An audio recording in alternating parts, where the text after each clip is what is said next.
En regardant 2 Corinthiens 5,17, la Bible dit ceci. Si quelqu'un est en Christ, il est une nouvelle création. Les choses anciennes sont passées. Voici, toutes choses sont devenues nouvelles. Le mystère de la nouvelle naissance, le mystère de la nouvelle création. Après avoir reçu Jésus-Christ comme Seigneur et Sauveur, en réalité, lorsque nous recevons Jésus-Christ, en réalité, nous ne sommes pas sauvés parce que nous sommes nés dans une famille chrétienne. Nous ne sommes pas sauvés parce que nous allons à l'église. Nous ne sommes pas sauvés parce que nous observons les lois. Ce n'est ni par notre force, ni par le sang, mais par le pouvoir de Jésus-Christ. Tous ceux qui l'ont reçu, à ceux qui croient en son nom, la parole leur a donné le pouvoir.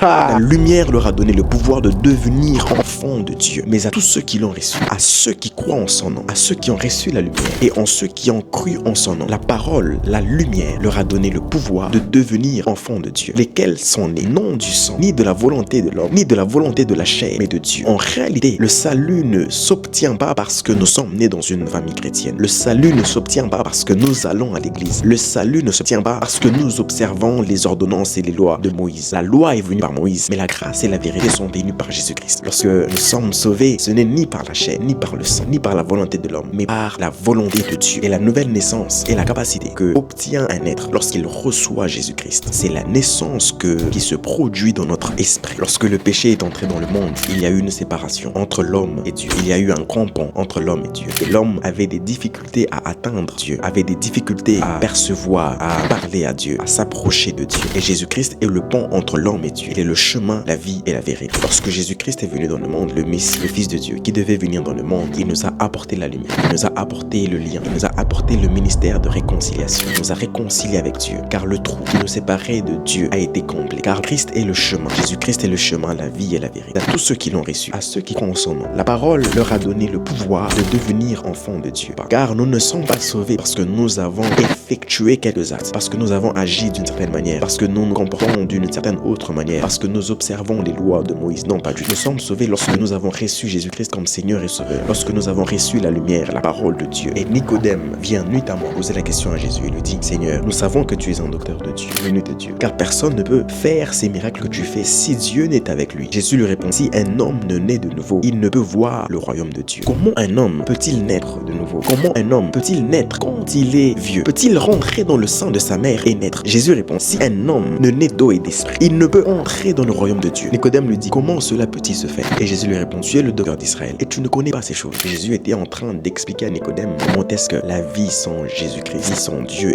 était une vie morte. Comment est-ce qu'il devait naître de nouveau s'il voulait voir le royaume de Dieu. Et Jésus était en train d'expliquer à Nicodème que pour naître de nouveau, il fallait accepter le Seigneur Jésus-Christ comme Seigneur et Sauveur. Naître de nouveau d'eau et d'esprit. Car en réalité, un esprit, quelqu'un qui ne naît de nouveau, quelqu'un qui n'a pas reçu Jésus-Christ est considéré comme mort spirituellement, car il n'a pas encore reçu la vie. Dans Jean 1, on parle de la lumière comme celle qui éclaire la vie de l'homme, celle qui donne la vie à l'homme. Et la parole de Dieu est celle qui donne la vie à l'homme. Jésus-Christ est le chemin, la vie et la vérité. Et après la nouvelle naissance, après qu'on ait reçu Jésus-Christ comme Seigneur et Sauveur, le trou qui séparait l'homme avec Dieu a été comblé, ou bien le pont a été créé entre l'homme et Dieu. Et ce pont est Jésus-Christ. Et après la nouvelle naissance, c'est ce qu'on appelle la nouvelle création. Si quelqu'un est en Christ, il est une nouvelle créature. Les choses anciennes sont passées et toutes choses sont devenues nouvelles. Si quelqu'un est en Christ, si quelqu'un est greffé dans la lignée de Jésus-Christ, car la première race, c'est la race d'Adam et la race adamique, la race d'Adam, la race de ceux qui sont venus à partir d'Adam. Et Adam a été appelé âme vivante. Adam est une âme vivante. Et Jésus-Christ est un esprit vivifiant. Jésus-Christ est le deuxième Adam. Jésus-Christ est la deuxième race après Adam, car il a aussi été trouvé dans un autre jardin.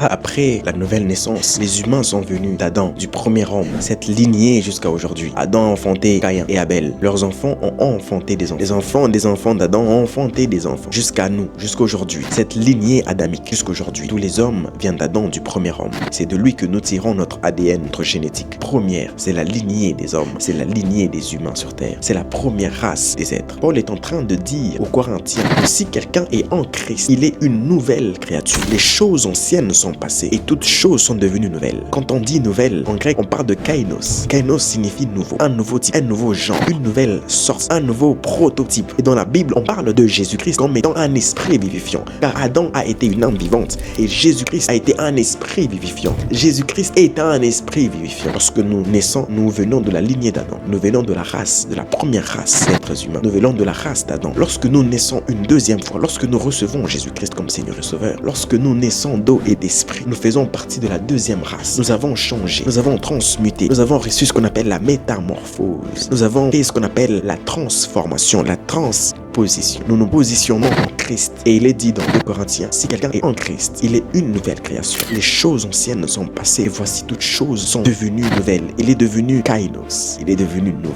Il est un nouveau type d'humain, un nouveau genre d'humain, une nouvelle sorte, une nouvelle création, un nouveau modèle. Car la première race liée à Adam est une race adamique, et la race des humains sur la terre. Mais la deuxième race est celle de la race de Jésus-Christ. Si quelqu'un est en Christ, il est une nouvelle création. Les choses anciennes sont passées, toutes choses sont devenues nouvelles. Et lorsque nous naissons de nouveau, nous naissons dans la deuxième race, la race de Jésus-Christ. Utilisons la Bible pour nous regarder nous-mêmes. La Bible est un album de photos et d'images, de sons, de symboles, de représentations de qui nous sommes en Jésus-Christ, qui nous sommes dans la nouvelle lignée, qui nous sommes dans la nouvelle race. Car nous avons reçu une nouvelle génétique, nous avons reçu un nouveau ADN, nous avons reçu des nouvelles données, des nouvelles coordonnées spirituelles. Avant Jésus-Christ, ce qui nous liait à Dieu, c'est les lois. Les lois nous reliaient, nous et Dieu. Les lois étaient entre nous et Dieu. Et pour parler à Dieu, il fallait observer les lois textuellement et précisément. Il fallait observer les lois. Un trou nous séparait, nous et Dieu. Ce vide était ténébreux et permettait à aucun homme d'accéder à Dieu. Lorsque Jésus-Christ est venu, il a été ce pont de ce trou qui nous séparait de Dieu. Il nous a liés et réconciliés avec Dieu. Il a créé ce lien qui permettait à l'homme de parler à Dieu, de revenir à Dieu. Car Christ est le chemin, la vie et la vérité. Et dans Jean 3,16, il dit, car Dieu a tant aimé le monde qu'il a donné son Fils unique, afin que quiconque croit en lui ne périsse pas. Et lorsque nous acceptons Jésus-Christ comme Seigneur et Sauveur,